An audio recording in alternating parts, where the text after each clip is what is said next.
தமிழகம் மற்றும் புதுச்சேரியில் பிரெஞ்சு கலாச்சார விழாக்கள் நடத்தப்பட உள்ளதாக பாரிஸ் நகர முன்னாள் கவுன்சிலர் அமிர்தன் பாருக் தெரிவித்துள்ளார்.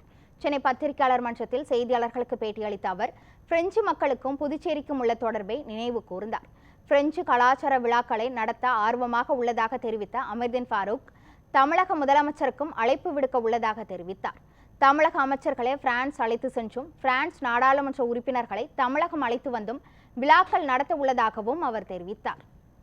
பிரான்சில், சிங்கப்பூரில், லண்டனில், அமெரிக்காவில் இந்திய விழாக்கள் செய்கிறார்கள்.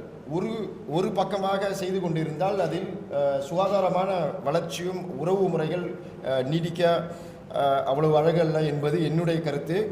ஆகையினால் பிரெஞ்சுக்காரர்கள் அவர்களுடைய கலாச்சாரத்தை, இந்தியாவுக்கு ஒத்து வரும் கலாச்சாரத்தை விழாக்களாக சென்னையிலோ அல்லது புதுவையிலோ செய்ய வேண்டும் என்பது எங்களுடைய ஆசை.